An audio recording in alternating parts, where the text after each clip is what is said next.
Okay, అందరూ విన్నామా?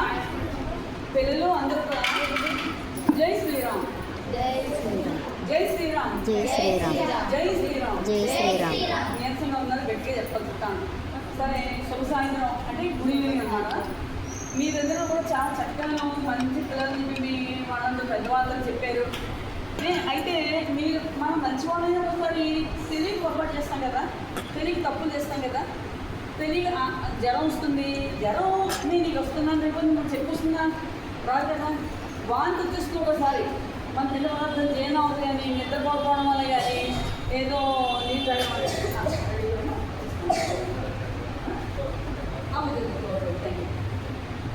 అయితే ఏంటంటే కురుకురేలు ఉన్నాయి.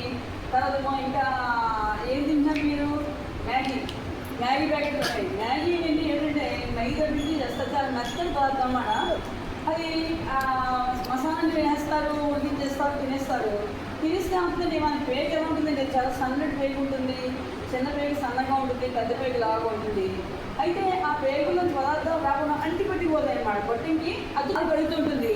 కడుగుతుంటే మీరు తుట్టు పోస్తారు, పోస్తే తూలోంచి వాడప్పుడు ఏం చేస్తుందమ్మా, ఒక కర్ర పట్టాలి తొయ్యి అంటుంది. అవునా చెప్పండి. కానీ మన పేగుల చుట్టుకునే పదార్థాన్ని అమ్మ నాకు ఇక్కడ ఏదో బాగులేదు, నొప్పిగా ఉందంటే కర్ర తెస్తాను, తోస్తాను అని ఉందవరికి తెలియదు కదా. లోపల వ్యవస్థలో ఏం చెబుతుందో తెలియదమ్మా. ఒకసారి ఒక ఫారిన్ దేశంలో ఒక అమ్మాయికి ఇలా అయితే నెల రోజుల పాటు అన్నం తినలేదు, చిక్కిపోయింది, కడుపు అయిపోయింది, నీరసపడిపోయింది, చాలా భయంకరంగా రోగం చేసింది పిల్లకి.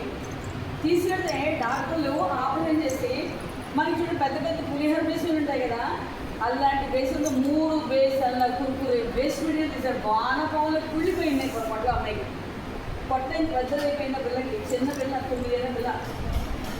తిని అమ్మ వద్దున్నా నాకు అదే కావాలి, నాకు గమనం చేసి పెట్టు పాపం అమ్మాయి ఏడుస్తుంటే పోలే కదా అని తల్లి పిల్ల మాట కావాలేక ఇష్టం లేకపోయినకి కూడా పెట్టడంతో తినేసి ఆ పిల్లకి కొన్నాళ్ళకి అన్నహీనం తగ్గిపోయింది. అన్నం సైన్యలేదు, ఆకలి వేయలేదు, ఆడుకోవట్లేదు, చదువుకోవట్లేదు, నిద్రపోవట్లేదు, తలనొప్పి బాగుంది. ఇలా చూపిస్తే అది మొత్తం అంతా ఇంతంత పెద్ద బేసన్తో 3 బేసన్ల వానపాములు లాంటి పదార్థాలు కుళ్ళిపోయిన పదార్థాలు తీశారు.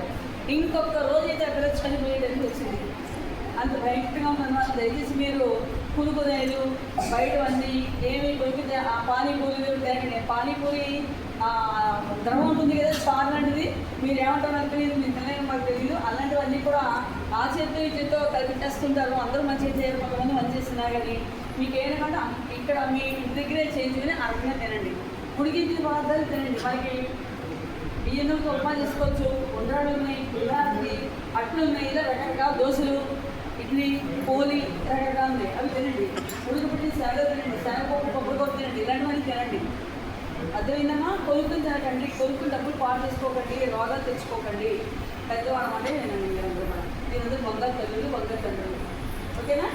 సరే, మనం మరి యోగా దినోత్సవం 27 యోగా దినోత్సవం కదా, అందుకే ఇవాళ యోగా చేసుకున్నాం. ఇది ప్రాక్టీస్ మీరందరూ కూడా ట్రై చేయండి. ఇస్తాను అది వ్యవస్థ అందరూ రెడీ, ఆల్రెడీ రెడీగా ఉన్నారు పిల్లలు.